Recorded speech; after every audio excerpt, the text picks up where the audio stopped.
শিব নাকি যখন সমুদ্র মন্থন করেছিল দ্বিতীয়বারে আর সুতা উঠে নাই বিষ উঠেছিল নাকি ওর কথা আমার কথা নয়। হরি বল হরি বল, হ্যাঁ হরি বল হরি বল। অমনি সেই দাদা মানে লোক নারায়ণ মানে পায় মনে হয় গো, বুঝলে? বাবা বাবা দেখুন গানের শেষে কমিটির তরফ থেকে এসেছি আমাকে অনেক টাকা বেশি দেবেন, কিন্তু এই সঞ্জয় বাবুর টাকাটার মতো মান হবে না যত টাকা দেখ না কেন। তবে একটা কথা বলি, আমার মনে হয় নারায়ণের ভান্ডার কিছু পেয়েছে মনে হয়। আর কিছু কিছু বেটা ছেলেগুলো আছে তারা দেখছে আমরা দেবো দেবো মনে করছে কিন্তু দিতে পারছে না। এই টাকা দিতে এলি তার বাড়ির বউ যদি এখানে গান শুনতে আসে সে তো দেখতে পাবে এই টাকাগুলো নষ্ট করতে গিয়েছো বলতেও পারে, যার জন্য অনেকজন হয়তো ভয়ও দিতে আসতে পারছে না, এরকমও হইতে পারে। তবে যে টাকাটা মান দিলেন আমি গোবিন্দের কাছে কামনা করি উনি যেন এরকম দশের সমাজে মান সম্মান পান, এইটুকু কামনা রেখে আমি আমার গানের পথে ফিরে যাই। একবার মায়ের হইল ধরি বাবা শ্রী গৌরী বিমান আমাদের হরি হরি বলো হরি বল হরি বল। এইবার শিব বিষ খেয়েছিল নাকি গো, সুদা না উঠে বিষ উঠল, গরল গরল খেলো আর ভোলানাথ নাকি অচৈতন্য হয়ে গেল, মৌজি দেখতো। নারদ মুনি দুর্গাকে ডেকে নিয়ে এসে তার স্তন পান করাইলো নাকি গো, ওর কথা আমি ছোট করে বলছি।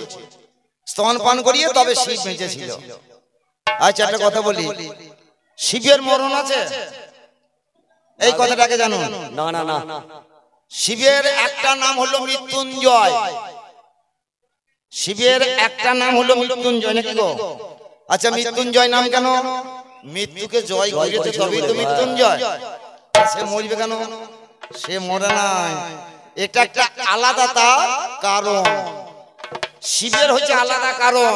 এই কারণটা কি শিব জানে আমি যদি দুর্গা স্তনদুগ্ধ পান না করি আমার দুর্গা বাঁচবে না। একটা কারণের কথা বলি, যেমন ধরুন কাউরি বাড়ির গাভী যদি প্রসব করে বাচ্চাটা যদি মরে যায় তাহলে গাইটার বাঁচবে? খুব দুধের গাভী হইলে কেন বাঁচবে না? না বাঁচতেও পারে, তার দুধের চাপে একটা ঠোঙ্কা ঘা হইতে পারে কি গো, তার চাপে মা মারা যেতে পারে, পারে না? তাহলে দুধ জমা দিতে হয়তো মা মরতে পারে, তাহলে তাকে বাঁচাতে গেলে কি করতে হবে? একটা জোরালো বাছুর দিয়ে সেই স্তনের দুধটাকে টানিয়ে নিতে হবে, তাহলে হয়তো মা বাঁচতে পারে। ভোলানাথ শিব দেখলেন মা হলো বিশ্ব প্রসবিনী জননী, মা বিশ্বখানাকে প্রসব করছে, যত প্রসব করছে কালের কবলে পড়ে ধ্বংস হয়ে যাচ্ছে। তাহলে ছেলে যদি মরে যায় মা সন্তান প্রসব করে কি করবে? মায়ের স্তনগ্রন্থির একটা চাপ এসে গিয়েছে। শিব দেখলো আর আমার দুর্গা বাঁচবে না, ওকে বাঁচাইতে গেলে ওই স্তনগ্রন্থিটাকে টান দিয়ে কমাইতে হবে। তার জন্য ছলনা করে বসে থাকবেন, যার নাম মৃত্যুঞ্জয় তার কি মরণের ভয় আছে? ওই যে জমা দুধ দাঁড়িয়ে গেছে মানুষ স্তনভাণ্ডে, তখন ভোলানাথ ওই জোরালো বাছুরের মতো ছলনা করে শুয়ে যখন স্তনটা ভোলানাথের বদনে দিল, ভোলানাথ চেয়ে সেদিন মাকে বাঁচিয়েছিল। ভোলানাথ বাঁচে নাই, ওই মাই বেঁচেছে। ভাইরা সাধুরা সব যাবে জেলে, হিজড়ের পেটে হবে ছেলে।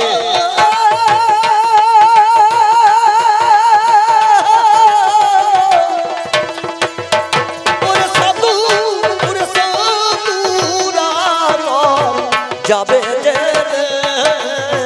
হিজড়ের পেটে হবে ছেলে।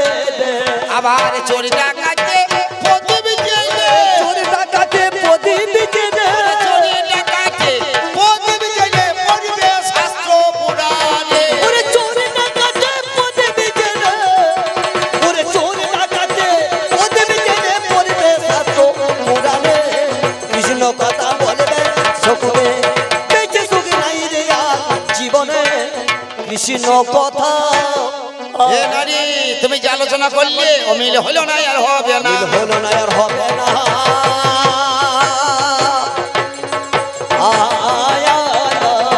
এবার শোনাই আমার এই আলোচনা, হলো না আর হবে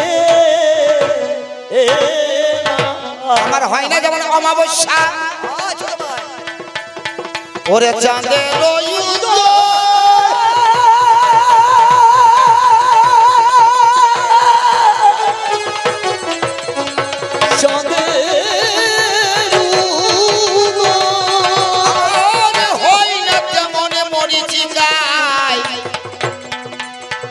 জলের ধারাময় আরে আমার হয় না যেমন লুচিনি তুলল বাবা এত বেচের বড়া আর হয় না যেমন মুখে দাদা পাণ্ডিত্য করা আমার হয় না যেমন বেশ্যা নারী ও গো পতিরই পতি ভক্তি হয় না যেমন ভণ্ড সাধক নকালে মুক্তি হতে হয় না আর হবে না হয় না আর হবে না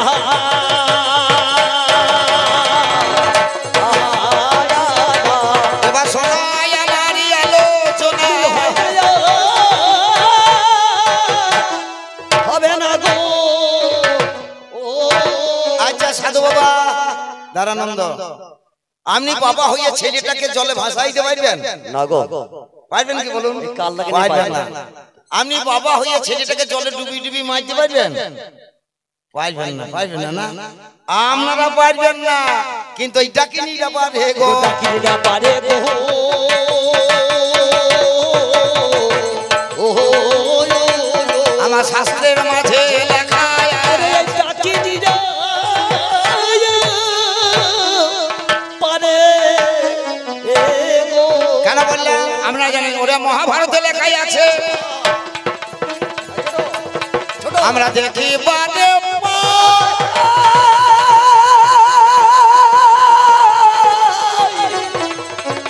আমরা দেখি বারে আমার কুন্তি নামে ছিল মাতা জানেন তা সবাই এটা আমার বাবার কথা নয় সাধু বাবা মহাভারতের কথা কুন্তি মাতা তার গর্ভে একটা সন্তানের জন্ম দিল ওরে নাম যার কর্ণ বটে জানেন শুনি দল আমার মা হয়ে ছেলেটাকে বাবা জলেতে ভাসায় মরে যাই হয় বাবা এটা কি আমার মায়ের ধর্ম দিল পরিচয় এটা কি মায়ের ধর্ম সাধু বাবা এবার ভালো কথা শোনো যা হলো রং কথা বলবো না এবার ভালো ভালো কথা হোক ওরে নাম যার গঙ্গা দেবী এটা মহাভারতে আছে আজ একে একে বলে যাব তোমার কাছে তার গর্ভে আটটা বাবা সন্তানের জন্ম হলো আমার মা হইয়া 7টা ছেলেকে জলে ডুবিয়ে মেরে দিল না 8টা সন্তানের জন্ম হয়েছিল না মা গঙ্গা দেবীর গর্ভে 8টা সন্তানের জন্ম হয়েছিল তার মধ্যে 7টা ছেলেকে জলে ডুবিয়ে মেরেছে না এটা মা বাবার কথা না মহাভারতের কথা 7টা ছেলেকে মা জলে ডুবিয়ে মেরে দেয় বাবাই অষ্টমে গর্ভে যে সন্তানটা আমার জন্ম নিয়েছিল ওরে নাম যার দেবব্রত জানেন না সুধী দল দেবব্রত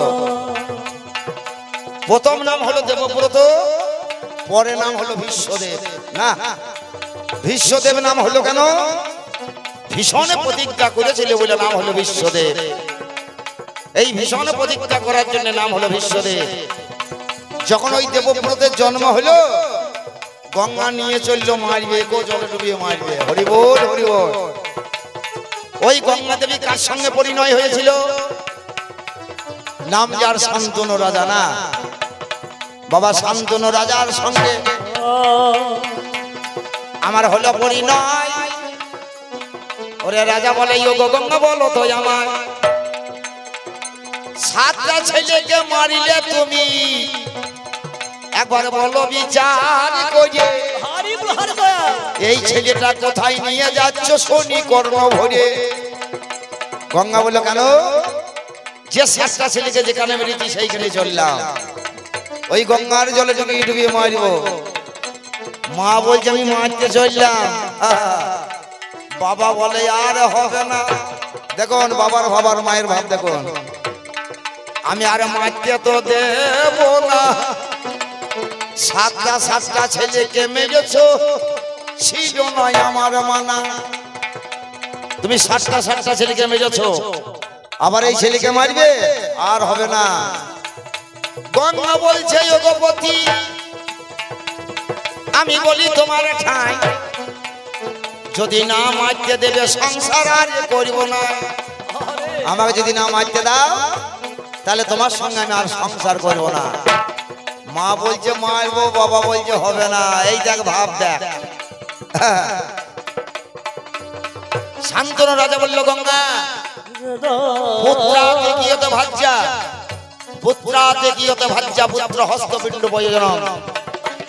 আমরা পুত্র উৎপাদন করি কেন?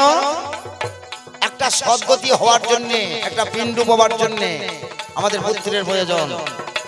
যা করেছো আর মারতে দেব না। গঙ্গা বলে যদি না মারতে দাও আমি আর ফিরে তো যাব না। ওরে তোমার সঙ্গে আমি আর সংসার তো বাঁধবো না। বলে যাও না বাঁধো না, বাঁধে যাও, তুমি চলে যাও, কিন্তু আমি ছেলে ছাড়বো না। বাবার ভাব দেখো।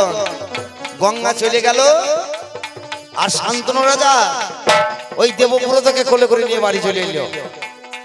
বাবা সেই দেবব্রতই আমার ভীষ্মদেব হয়, কুরু বংশের শ্রেষ্ঠ বংশধর, জানেন তা সবাই। ওরে তাই বলি ও নারী, আমি বলি তোমার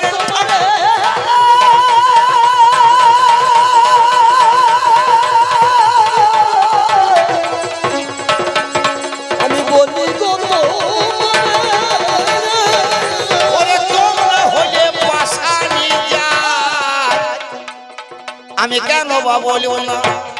তাহলে বাবা ধর্ম আর মায়ের ধর্ম এক বন্ধু নয়, তুলনা করলে অন্যায় হবে বলেছি যে। তোমরা একটা জিনিস পারো, স্বামীকে ঠকিয়ে ঠকিয়ে খেতে পারো।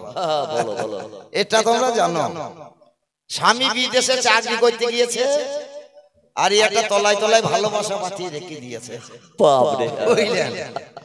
ভালোবাসাকে বলেছে শোনো প্রত্যেক বারে আসবা, কিন্তু রবিবারে এসো না, মানে রবিবারে আমার স্বামী বাড়ি আসে, জানাজানি হয়ে ভালোবাসা রবিবারে বাদ দিয়ে আসে। এখন হঠাৎ একদিন বাংলা মন কাকা বুঝলেন 3 দিন বন্ধ থাকবে।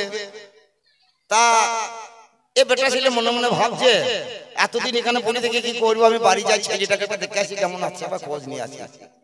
এ বাড়ি চলে এসেছে, কিন্তু সে বারটা সেদিনটা কিন্তু রবিবার নয়, অন্যবার এসেছে। এইবার গিন্নির মনে মনে ভয় ধরে গেছে, তাই তো এই রবিবার ছাড়া সব বার আসে, আজকে তো চলে আসবে, আর আজকে যদি চলে আসে তাহলে জানাজানি হয়ে যাবে। কি করি কি করি কি করি কি করি। যাই হোক রাত্রেবেলায় স্বামীকে দুটো ভাত খাইছে, বেটা ছেলেকে ভাত খাইছে, নিজেও দুটো খেয়েছে। এবার বিছানায় শুয়েছে, মাঝখানে ছেলেটাকে রেখে দিয়েছে, মাঝখানে ছেলেটা দিয়ে দুইজনে দুই পাশে শুয়ে আছে। বেটা ছেলেটা জার্নিং করে এসেছে, ও ঘুমিয়ে গিয়েছে বুঝলেন। আর বাড়ির মেয়ে ছেলেটা দরজাটা ফাঁক করে রেখে দিয়েছে, সে আসবে তারাইতে হবে তো, যেন ঢুকো না, পালিয়ে যাও, ইশারাই বোঝাইতে হবে তো, একটুখানি ফাঁক করে রেখে দিয়েছে। এর ঘুম নাই, ও ঘুম হইছে। আর ভালোবাসা বুঝলেন, সেদিন একটু টাপুটুপুর বৃষ্টিও পড়ছে, টাপুটুপুর বৃষ্টিও পড়ছে। ভালোবাসা যারা করে রাখে তাদের জলেরও ভয় নাই, সাপেরও ভয় নাই, কাঁটারও ভয় নাই, খোঁচারও ভয় নাই। সে তার ডিউটি পালন করার জন্য এসে হাজির হয়েছে। উঠোনে দাঁড়িয়েছে বুঝলেন, উঠোনে দাঁড়িয়েছে, আর সে দরজার ফাঁক থেকে দেখছে ভালোবাসা এসেছে। এ দেখছে কি করি, কত তারাই যাবে, ঠাড়া ঠোরে তারাই যাবে, বাড়ির বেটা ছেলেকে জানতে দিলে হবে না। তখন বাচ্চা ছেলে তো, পাছায় একটু চিমটি গেছে, ছেলেটাকে কাঁদিয়ে ছেলেকে ঘুমানো ছল করে ভালোবাসাকে তারাইছে। যখন পাছায় চিমটি কেটে দিয়েছে আর ছেলেটা তখন ক্যাঁ করে কেটে দিয়েছে, এ তখন ছেলেটাকে চাবি চাবি ঘুম পাড়াইছে আর ভালোবাসাকে তারাইছে। ওরে খোকা কাঁদে, ওরে খোকা কাঁদে, ঘুমের লাগিয়া রে, ওরে খোকা কাঁদে ঘুমের লাগিয়া, খোকা কাঁদে ঘুমের লাগিয়া রে, খোকা কাঁদে ঘুমের লাগিয়া। ধরে ফেলেছে। ওরে টাপুটুপুর বৃষ্টি পড়ে মন্দলা থেকে, টাপুটুপুর বৃষ্টি পড়ে মন্দলা থেকে, আবার পাশে আছে মনের পাতা,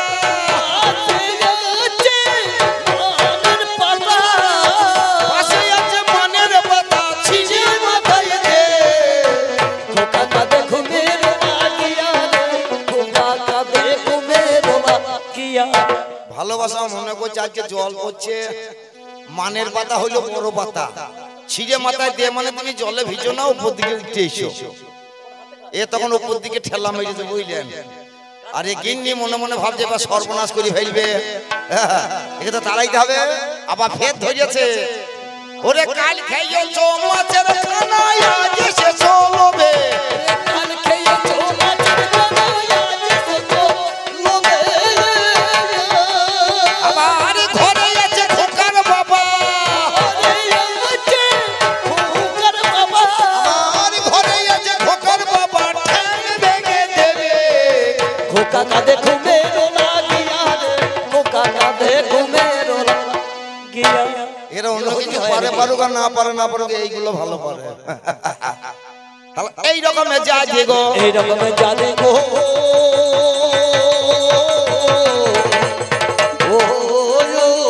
আমি বলিব তোমায় ধরে ধরে এই রকমের জানে গো নারী তাই বলি ওরে পুরুষ সঙ্গ বড় সঙ্গ তোমার জানা নাই গো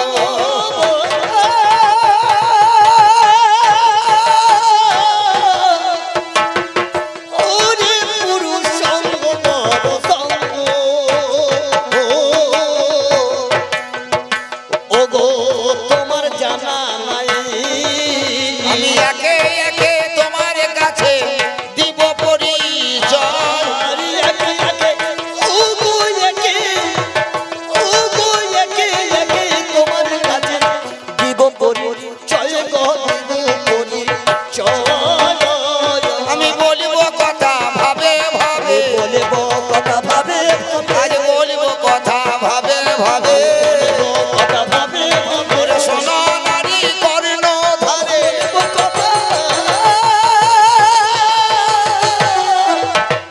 ভাবে ভাবে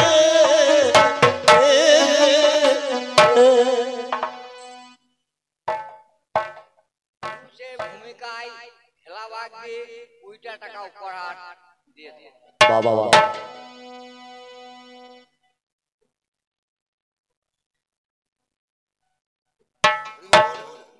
হেলা বাবু উনি 20 টাকা পুরস্কৃত করেছেন খেলা খেলা খেলা বাবু গোবিন্দের কাছে কামনা করি উনি যেন দানি হন দান করলে দান বিফলে যায় না বাবা এ দান তোলা থাকে গোবিন্দের কাছে কামনা করি এ দান যেন তার বিফলে যায় না তাই এইটুকু কামনা রেখে আমি আমার গানের মধ্যে ফিরে যাব আরেকবার মায়ের উল্লেধ্বনি বাবারা শ্রী গৌরী বেমার মধ্যে হরি হরি বল হরি বল হরি বল তবে তুমি জেনে যাও শুনে যাও জেনে যাওয়া শুনে যাহা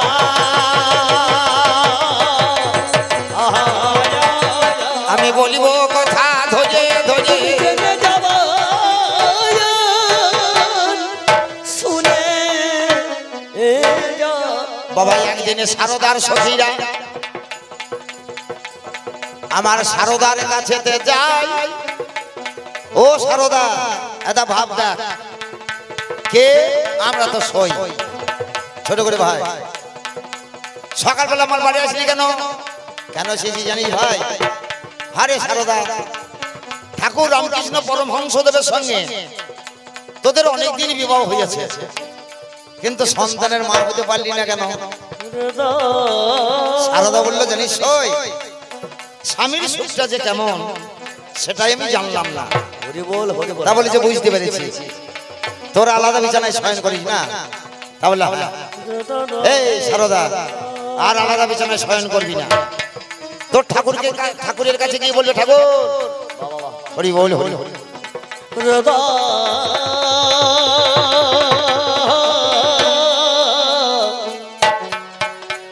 মামা 50 টাকা করে পুরস্কৃত করেছে গোবিন্দের কাছে কামনা করি মা যেন চিরসুখী হয় মা যে আমার অন্নপূর্ণা তার এই অন্নপূর্ণার ভান্ডার যেন অফুরন্ত না হয় এইটুকু কামনা করে আমি আমার গানের পথে ফিরে যাই সারদা আর আলাদা বিছানায় শুনি না ঠাকুরকে বলবি তো বলে হ্যাঁ বাবা বাড়ি গিয়া সারদামণি ঠাকুরের কাছে যাই ও ঠাকুর ঠাকুর কে আমি সারদা আর আলাদা বিছানায় শোবো না আর আলাদা বিছানায় আমরা শোবো না ঠাকুর রামকৃষ্ণ পরমহংসদেব শারদামণির মনোভাবটা বুঝতে পারলেন যে শারদা মা হইতে চাইছে। মাথাটা নেড়ে শারদাকে বললে, বেশ দেখাবি, বেশ যা, তাই হবে, যা, আলাদা বিছানায় শুতে হবে না। বাবা সারাদিনে কেটে গেল, এবার নিশির আগমন। ওরে দুইজনা মিলে আমার করিয়েছে সেবন। খাওয়া দাওয়া হয়ে গেল, বিছানায় শুতে গিয়েছে। ঠাকুর রামকৃষ্ণ পরমহংসদেব ঠাকুরের নাম গাইতে গাইতে, নাম গাইতে গাইতে ঘুমিয়ে গিয়েছে। হরি বল, হরি বল। শারদামণিও ভাত টাত খাইয়ে ঠাকুরের পাশে শুয়ে ঠাকুরের নাম গাইতে গাইতে ও ঘুমিয়ে গিয়েছে। দুইজনায় ঘুমিয়ে গিয়েছে। সকাল বেলা হইল, এবার শারদার সখীরা শারদাকে ডাকলো, শারদা, ও শারদে, এ শোন, কাল ঠাকুরের পাশে শুয়েছিলিস, কেমন ঘুম হইলো ভাই? শারদা বললো, জানো সই, আমার ঠাকুরের পাশে যখন আমি শুয়েছিলাম, আমার মনে হচ্ছে আমি আমার বাবার কোলে শুয়ে আছি। আরে বাবার কোলে শুয়ে আছি, বাবার কোলে শুয়ে আছি গো, বাবার কোলে আমি শুয়ে আছি গো। আমার কামে কামনা কিছুই ছিল না, বাবার কোলে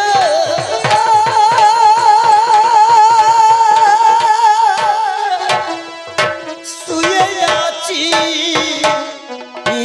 গো। শারদার শরীরে মনে মনে চিন্তা করলো, মেয়ে ছেলে হয়ে মেয়ে ছেলের কাছে হয়তো গোপন রাখতে পারে, কিন্তু ঠাকুর রামকৃষ্ণ পরমহংসদেব উনি হলেন সত্যবাদী পুরুষ। ওর মতন সত্যবাদী পুরুষ আর কেউ নেই। শারদা হয়তো মিথ্যা বলতে পারে, কিন্তু ঠাকুর মিথ্যা বলবে না। ঠাকুরের কাছে জিজ্ঞাসা করি, ঘুমটা কেমন হলো? শারদার শরীরে ঠাকুরের কাছে গিয়ে বলছে, ও বন্ধু, বন্ধু, কিশোর, কালকে রাতের বেলা আমার শরীরের পাশে শুয়েছিলে, কেমন ঘুম হইলো ভাই? ঠাকুর বললো, জানো সই, আমার খেপির পাশে যখন শুয়েছিলাম, খেপি বলে ডাকতো, খেপির পাশে যখন শুয়েছিলাম, আমার মনে হচ্ছে আমি আমার মায়ের কোলে শুয়ে আছি। আর মায়ের কোলে শুয়ে আছি, মায়ের কোলে শুয়ে আছি গো, মায়ের কোলে আমি শুয়ে আছি। আমি কামে গন্ধ কিছুই পেলাম না। মায়ের গৌরীকে মানব করে হরি হো।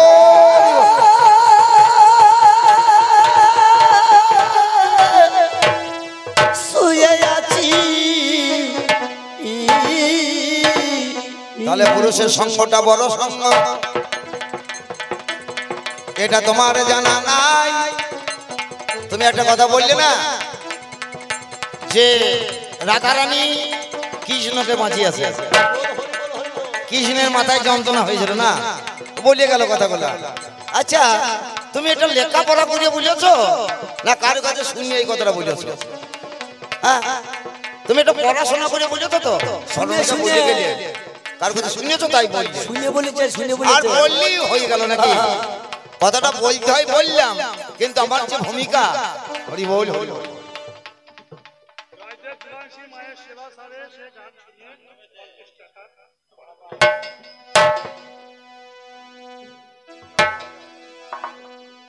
জয়দেব বাবু উনি 50 টাকা পুরস্কৃত করেছেন, যার নাম জয়দেব। যে দেবতা থেকে জয় করে সেই জয়দেব। উনি দেবতাকে যেন জয় করতে পারেন, এইটুকু কামনা রেখে আমি আমার গানের পথে ফিরে যাই। যা কৃষ্ণকে বাঁচিয়েছে রাধারানী, মানে মুখে যা এসেছে তাই বুঝেছে। এ রাধারানী কৃষ্ণকে বাঁচায় নাই, কৃষ্ণই রাধাকে বাঁচাইল। যদি বলবেন কেন? রাধা কৃষ্ণের প্রেম হলো নির্মল প্রেম। হরিবল, হরিবল। হ্যাঁ, এ প্রেমের মাঝখানে কোনো ঘাটতি নাই, আছে গো, কোনো কাজ নাই। এ দেখ, এই গোটা কত মেয়ে ছেলে এখন বর্তমানে সব টেলিফোন, এই মোবাইল নেয় নাকি গো? কেউ গিয়েছে তালতলায়, কেউ গিয়েছে বেলতলায়, হ্যালো হ্যালো হ্যালো করে প্রেম করছে, প্রীত করছে। যে প্রীত দুদিনের জন্য মজে যাচ্ছে, কিছুদিন পর পর যায় তোর সঙ্গে ছাড়া ছাড়ি যা। আর রাধা কৃষ্ণের প্রেমে ছাড়াছাড়ি নাই। ভগবান কৃষ্ণ বলেছিল, রাধে আমি যাকে ধরি তাকে ছাড়ি না। হরি বল, হরি বল, হরি বল। রাধাকে এই প্রীতটা এমনি সৃষ্টি হয় নাই। ভগবান এবং রাধার মাঝখানে যে প্রীতি, পিরিতি কোথা থেকে জন্ম জানি সেই পিরিতিটা? ওরে বিধিয়া কোচিতে ভাবিতে ভাবিতে ওরে বিধিয়া কোচিতে ভাবিতে ভাবিতে আমার নির্মাণ করিল আমার নির্মাণ করিল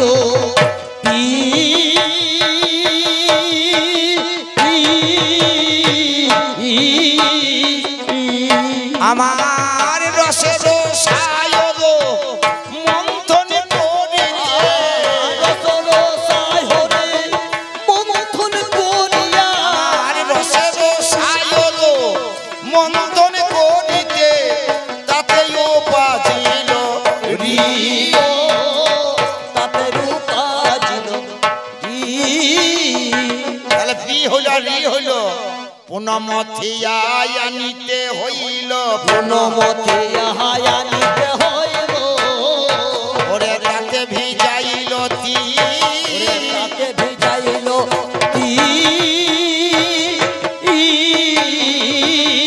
আমার এতি নয়া করো সুখের কামনা তুলনা দিব তারে কি তুলনা দেবতা কি বাবা সেই পিরিতি করেছিল প্রীতি করেছিল সেই পিরিতি করেছিল সেই প্রীতি করেছিল ওরে রাধা কৃষ্ণের মিলন হলো হরি বল হরি বল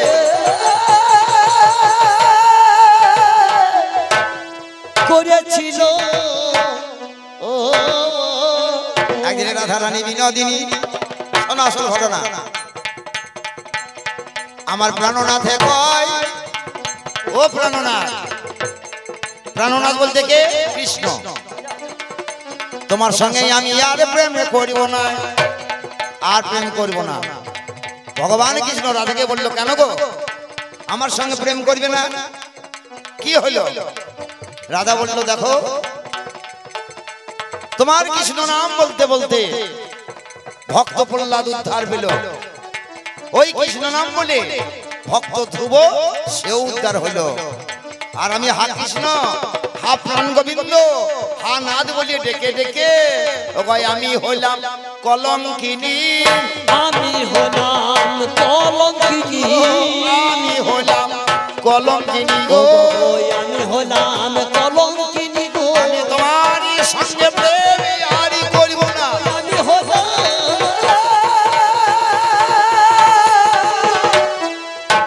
কলঙ্কিনী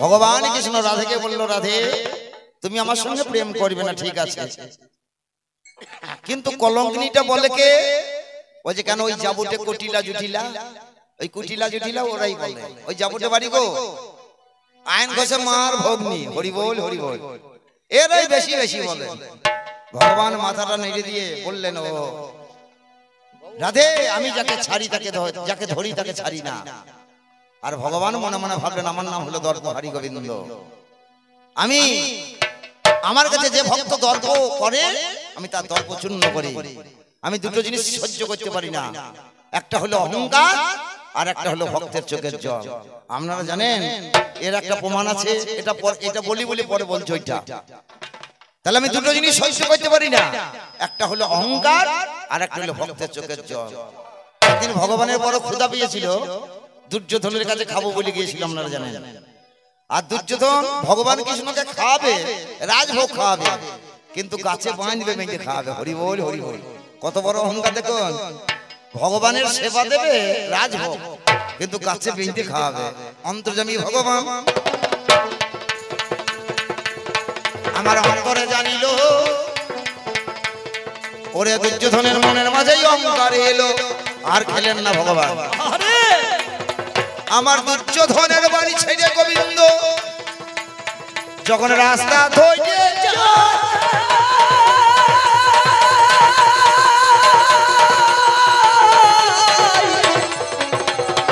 রাস্তা ধরে মনে মনে ভাবছে আমার বড় ক্ষুধা আমি তাহলে কার বাড়ি গেলে খেতে পাবো রাস্তা ধরে যাচ্ছে অকস্মাৎ মনে পড়ে গেল আমার এক ভক্তের বাড়ি, নাম যার বিদুরই বটে। বিদুর ভক্তের বাড়ি গেল। ওরে বিদুর আমার সেই সময় ভিক্ষা করতেছিল, ভিক্ষা করতে গিয়েছে। পরাশরী ভগবানকে চিনতে পেরে, এসো ঠাকুর এসো, আমার বাড়িতে এসো, বসতে আসন দিয়েছে। ভগবান বললো, পরাশরী আমার বড় ক্ষুধা লেগেছে, খেতে দাও। পরাশরী বললো, ঠাকুর বসো, আমি খাবার জোগাড় করে আনি। হাঁড়ির ঢাকনা খুলে খুলে দিয়েছে, কোনো হাঁড়িতেই খাবার নাই। হরি বল, হরি বল।